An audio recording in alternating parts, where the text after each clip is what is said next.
Christian Audio, a division of Recorded Books, presents Walking Through Deconstruction, How to Be a Companion in a Crisis of Faith by Ian Harber.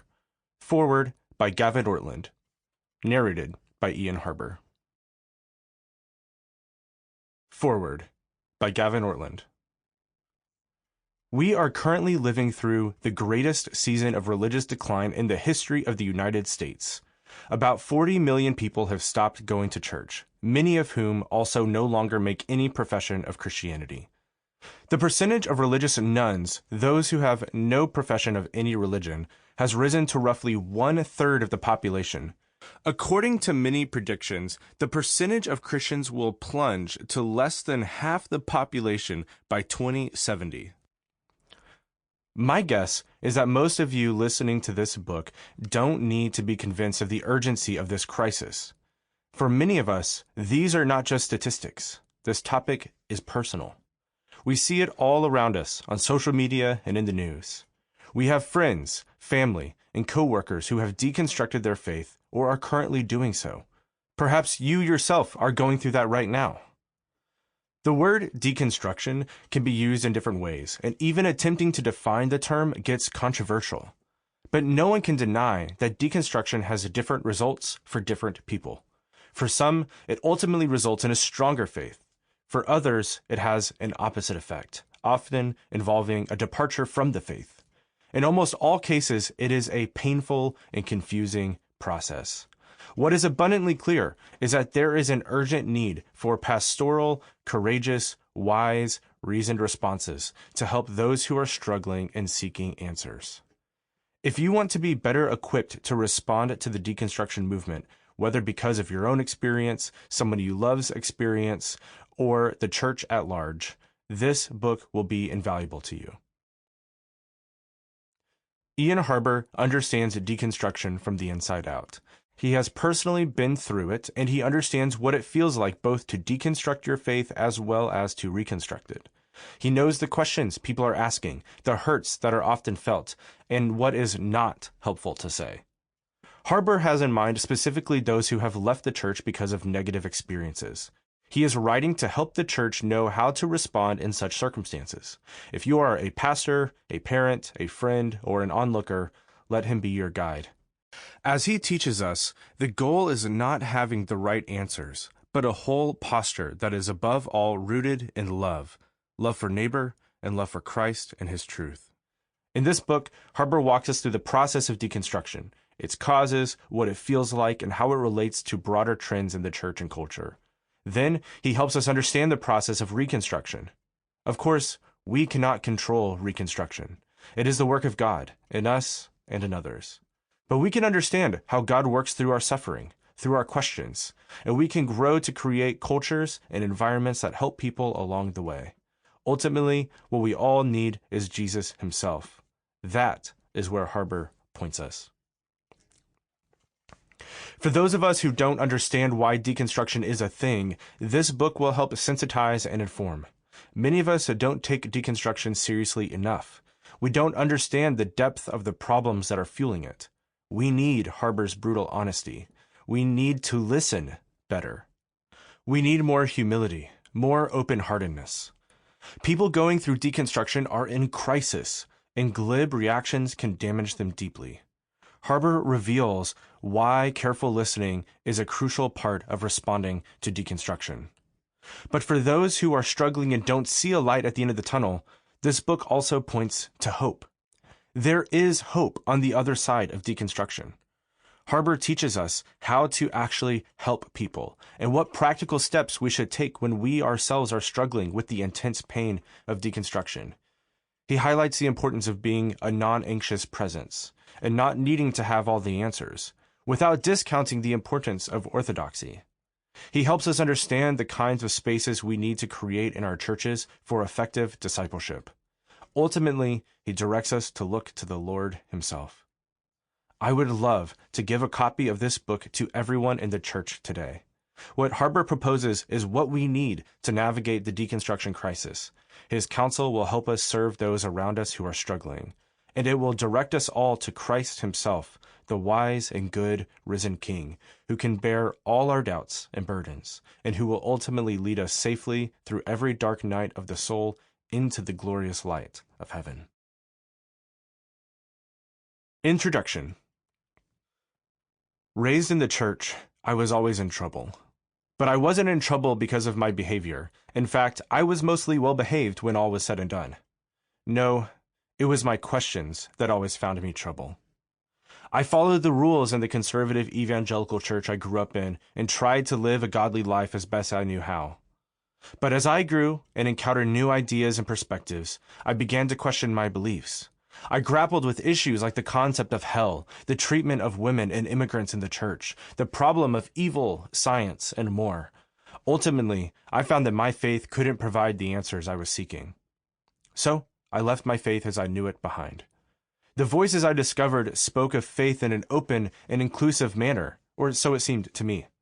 They embraced science, supported those marginalized by society, and believed that, in the end, everyone is saved. My media consumption spurred my deconstruction. I listened to podcasts like The Liturgists and watched countless hours of talks from Pete Rollins, Rob Bell, Richard Rohr, and many more. I all but dropped out of church and replaced my pastors with podcasters. I stopped trusting those who knew me in real life, my struggles, my propensities, my sorrows, and only trusted those who delivered spiritual goods to me in the form of MP3s and WAV files. I still identified as a Christian for most of my deconstruction, talked about Jesus and the Bible, and even worked in ministry for a while. Still, my beliefs were no longer recognizably Christian. Jesus wasn't the only path. He didn't physically rise from the dead. There was no call for personal salvation. The Bible didn't hold authority in the way I had once believed. I deconstructed my faith until almost nothing substantive remained. I wonder if this story resonates with you. Do you know someone with a similar journey? Or maybe you can relate to it yourself. This narrative of deconstruction is becoming increasingly prevalent among those raised in the church. The term deconstruction has gained traction in recent years and seems to be everywhere now. It's causing rifts in churches, families, and friendships, as individuals who once shared a faith now find themselves divided. Some remain steadfast in their beliefs, while others, like me, unravel their faith due to doubts, questions, and critical concerns. Let me share a few more parts of my story. Though I grew up in a loving home, I was raised by my grandparents. My father abandoned me as a toddler, and my mother struggled with addiction her whole life. My grandparents were incredible, but my grandmother was diagnosed with cancer when I was young and passed away the day after Christmas when I was 13. A few years later, my mother took her own life. Between those two funerals, I attended 10 others for various other friends and family members. Fast forward to the year after my wedding, when my grandfather passed away in a plane crash accident. Death has been on my doorstep my entire life. In my youth group, a mentor who laid the foundation of my faith and even baptized me went on to sexually abuse multiple friends of mine. Despite having a compassionate youth pastor, not the same person who abused my friends, the church I attended was rigid, legalistic, and often promoted partisan politics from the pulpit. The Christian school I went to ostracized me for asking questions, wrestling with my faith, and trying to figure things out. Another church I was a part of caused tremendous pain in my life through betrayal and rejection. Given all this, can you fault me for having questions? For feeling that the church couldn't address my deepest needs? Even if my journey led me to unhelpful places, it's understandable why I sought anything I could find to make sense of the pain I endured. After a tumultuous upbringing and attending churches with their own sets of challenges, I deconstructed my faith. For many years, my faith was barely hanging on. It took nearly a decade, but eventually my faith reconstructed. It was through seeking out a theological education in another local church where my questions were accepted, the Bible was opened, the riches of church history were taught, and genuine discipleship was modeled. And through the grace of God, which met me in a dark season of my life, that I was able to find a foundation for my faith. It was through landing at a church with people who genuinely cared after experiencing significant pain from a church I had trusted that I learned the importance of the local church. Today, my faith is stronger than ever. I don't have all the answers, but I've gained something even better, a settled trust in the Lord. I stand as evidence that walking through deconstruction can lead to a more robust, renewed faith. But that's not the outcome for everyone. A few years back, I shared my journey of deconstruction and reconstruction in an article for the Gospel Coalition. The response, both support and criticism, was overwhelming. Many related to my story, while others felt threatened by its honesty or by the fact that despite years of deconstruction, I'm still a Christian who adheres to the historic Orthodox tradition. This made me reflect not just on my own journey, but on the process of deconstruction as a whole. As I pondered my experience and the discussion surrounding deconstruction, I realized that many people were touching on various facets of it, but missing the bigger picture. The term deconstruction has come to have many meanings, leading to lots of confusion about what it is and isn't. It's become a word with a negative connotation because its definition is so ambiguous. I believe we need clarity, not to confine anyone or gatekeep an experience, but to understand and minister to those truly going through it. Lots of books are being written about deconstruction right now. Most of the books I have seen have been written by pastors, professors, or writers for people who are in the process of deconstructing, and some of them are very good. We need these books to be written. But what about from the opposite direction? From someone who has deconstructed and reconstructed their faith, writing to the church and for the church. Plenty of angry ex-evangelicals have written their tell-all memoirs railing against the failures of the church. Plenty of fundamentalists have written to warn people about the dangers of deconstruction. What I hope to do in this book is serve the church in this crucial ministry as someone who has been deeply hurt by the church and wonderfully healed by Jesus through the ministry of the local church. This book could never have been written if I hadn't gone through deconstruction. But this book isn't about me. This book is about you and the people you love and minister to who are deconstructing their faith. I imagine you are coming to this book with lots of questions. What is deconstruction? What causes it? What is the experience like? How can we help people who are deconstructing? Is there anything we can do to make deconstruction less intense and prevalent in our churches? These are the topics that this book sets out to address. Who is deconstructing? If you're listening to this book, someone you know is probably deconstructing. Whether it's someone in your church, a friend, a child, a parent, a coworker, or someone else you care about, they are wrestling with their faith in a significant way that might scare you. Regardless of any statistics or trends, that person is the most important one to you. It's easy to write something like deconstruction off as a trend that all the cool kids are doing just because it seems to be everywhere these days. Whenever you bring up deconstruction being trendy, you will rightly receive some visceral pushback from those who are experiencing it because to them, there is nothing trendy about it. I hope it will become clear why that is in the first few chapters of this book. Deconstruction isn't a trendy thing to do, but it is a trend that is happening at scale in our country and passing from person to person. Anecdotally, when I look up various hashtags on TikTok, the views on deconstruction content are through the roof. As of the time of writing this book, I see 1 billion views on hashtag deconstruction, 85.5 million views on hashtag deconstruction TikTok, 61.2 million views on hashtag progressive Christianity, 17.5 million views on hashtag deconstruction journey, and 1.1 million views on hashtag deconstruction grief.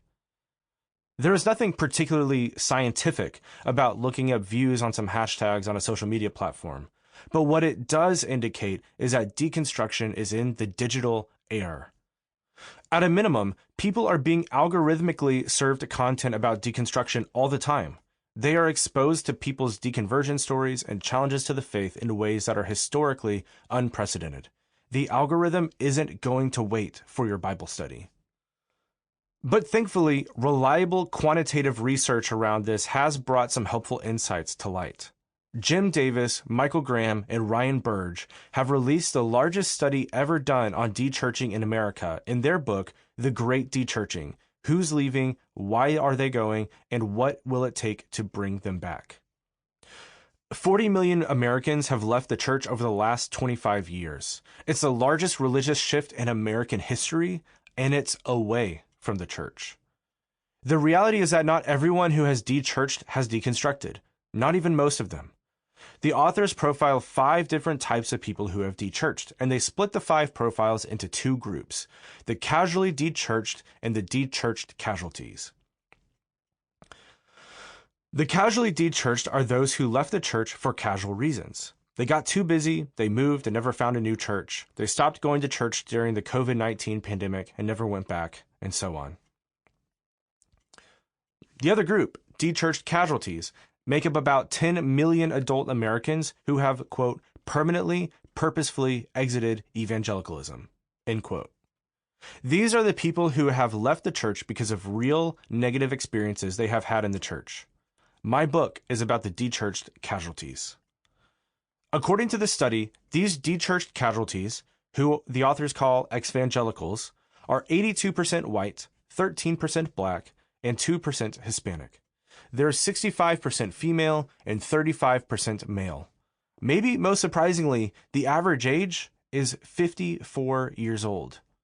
What the study shows is that the average ex-evangelical is a white Gen X female who didn't feel like they fit in with their church, didn't feel loved, found it inconvenient to attend, had negative experiences, and disagreed with the politics and beliefs of their church. This may or may not describe the person you know who is deconstructing, but I would bet it describes the progressive voices they're listening to in their deconstruction journey. There's something else to keep in mind. These people in the study are the ones who have already left the church and have no intention of ever coming back. They are not the people who are still in the church wrestling through whether they're going to remain Christian and stay in the church. We have no reason to believe the trajectory of dechurching will reverse anytime soon. As people are exposed to media and peers that challenge their faith and are raised in homes of those who have left the church, we're going to see more and more people deconstructing their faith in the years and maybe decades to come. Some will point out that what we need to help people in their deconstruction is more apologetics. Apologetics can be a good thing. We need to be able to speak intelligently about our faith. But apologetics without love, without character, without personal integrity, without a gracious and compassionate heart, is nothing more than a clanging cymbal. 1 Corinthians chapter 13, verses 1 through 3. Having answers is good. Having love is better. What matters is faith working through love. Galatians chapter 5, verse 6. The path of deconstruction and reconstruction. In this book, I will walk you through the path of deconstruction and reconstruction. Part 1 of the book is all about deconstruction. We define what deconstruction is and isn't, as well as what catalyzes deconstruction, chapter 1. Situate deconstruction in the Christian life, chapter 2. Describe the existential experience of deconstruction, chapter 3. Consider how deconstruction affects our beliefs, chapter 4. Discover how the church plays a role in deconstruction, chapter 5. Identify how sin and cultural pressures create a weak sense of identity that contributes to deconstruction, chapter 6. And examine the potential outcomes of deconstruction, chapter 7. My goal isn't to make you deconstruct your faith, but to help you understand why others are deconstructing theirs. I want to warn you, though, that it is a difficult journey.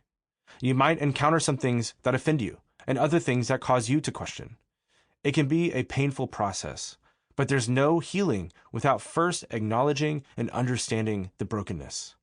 Whether you feel a deep resonance or repulsion with the journey of deconstruction, I ask that you listen to it while keeping in mind the person you know who is deconstructing, opening your heart wide to them, and asking God to help you see them in this process. But don't worry, I won't leave you at the bottom of deconstruction. Part 2 of the book focuses on reconstruction. The truth is that we can't control someone's reconstruction. What we can do is create environments, both in our interpersonal relationships and in our churches, that help minimize the intensity of someone's deconstruction by being a non-anxious presence, creating healthy relationships and churches full of trust and care, and having a more robust understanding of our faith to talk through with them. To that end, we discuss how we can handle our relationships, Chapter 8, how God uses our suffering, Chapter 9, how we hold our beliefs, Chapter 10, how we view the Christian life, Chapter 11, and how we can create healthy churches, Chapter 12. Finally, we gaze at God Himself to see His goodness and beauty, Chapter 13.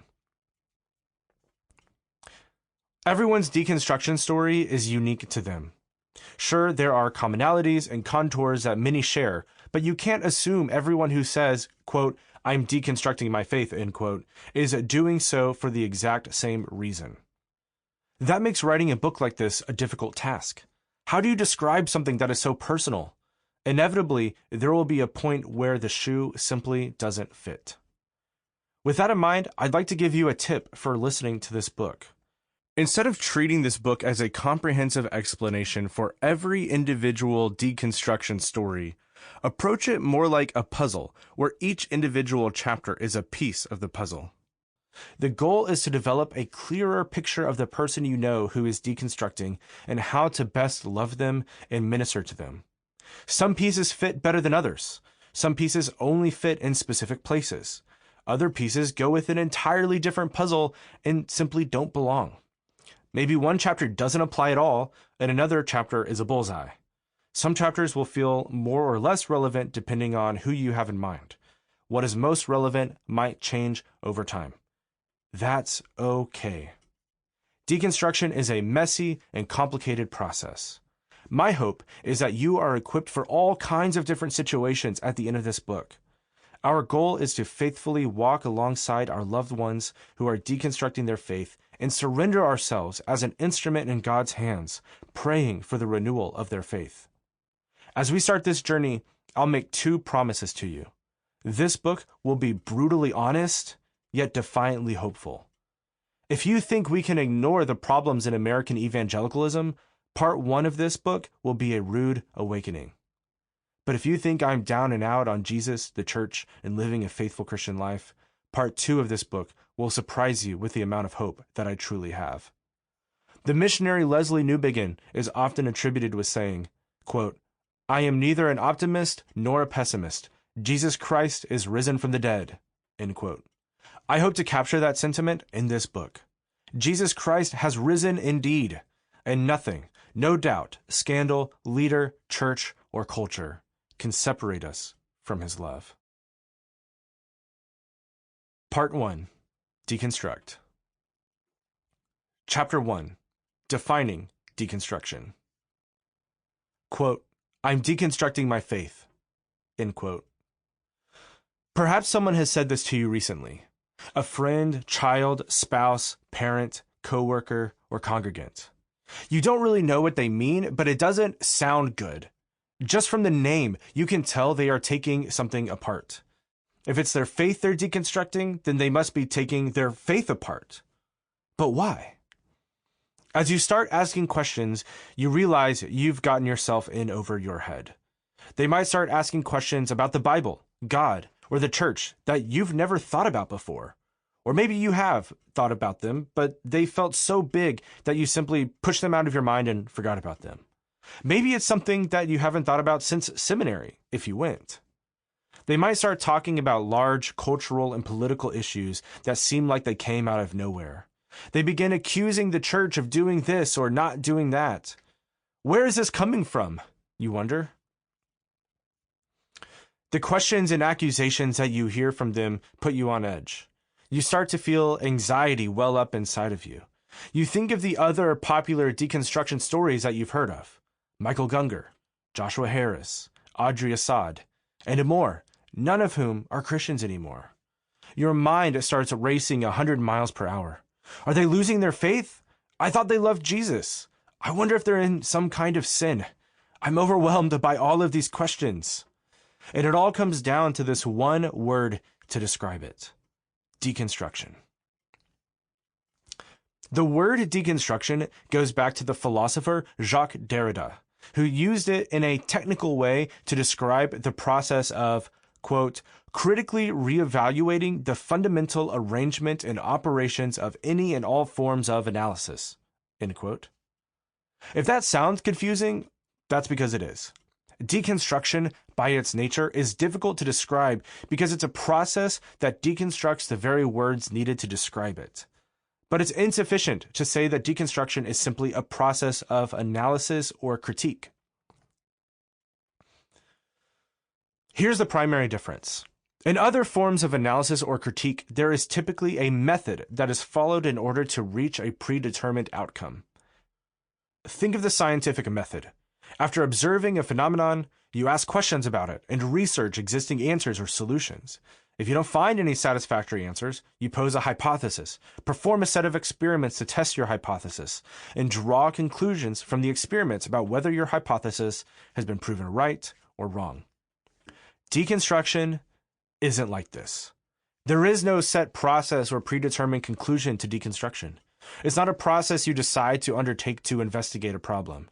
It's something you encounter and enter into. The only thing you can do in deconstruction is allow the process to unfold and follow where it goes. The difference between Derrida's philosophy of deconstruction and how faith deconstruction is thought about today is that it doesn't have to last forever. Not only that, but there is a precedent for what we now call deconstruction that predates Derrida. More on that later.